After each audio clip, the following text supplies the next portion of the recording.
ومن يضلله فلا هادي له ونشهد أن لا إله إلا الله وحده لا شريك له ونشهد أن محمدا عبده ورسوله أما بعد فقد قال الله تعالى في القرآن المجيد والفرقان الحميد بسم الله الرحمن الرحيم اهدنا الصراط المستقيم صراط الذين أنعمت عليهم صدق الله المولانا العظيم وصدق رسوله النبي الكريم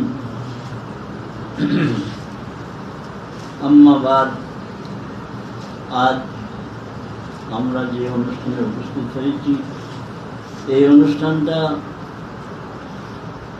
খুবই মর্মান্তিক দিনের অনুষ্ঠান। এই রকমেরই একটা দিন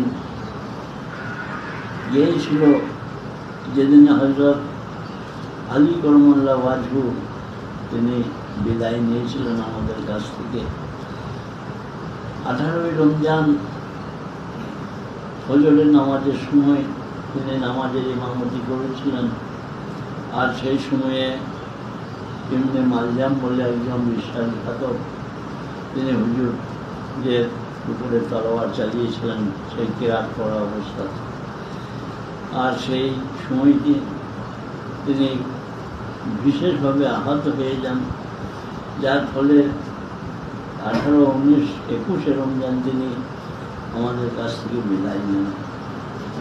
সেই দিনটাকে উপলক্ষ করে আমরা আজ এই অনুষ্ঠান করেছি।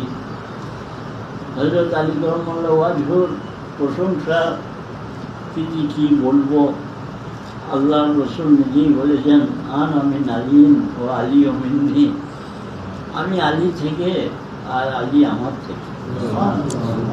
আর কি বলতেন।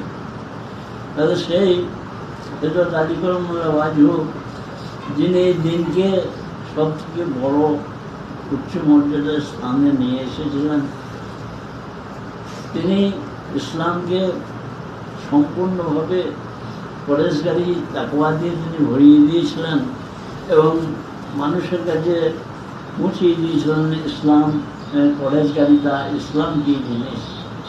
কারণ তিনি না থাকলে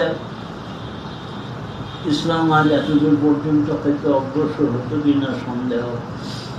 হযরত আলী করমুল্লাহ ওয়াজহু তিনি হুজুর করিম সাল্লাল্লাহু আলাইহি ওয়াসাল্লামের যতগুলো যুদ্ধ হয়েছিল সব যুদ্ধেই তিনি হাজির ছিলেন, কিন্তু একটি যুদ্ধে তিনি ছিলেন না, সেটা হুজুর করিম সাল্লাল্লাহু আলাইহি ওয়াসাল্লাম তাকে যেতে অনুমতি দেন না।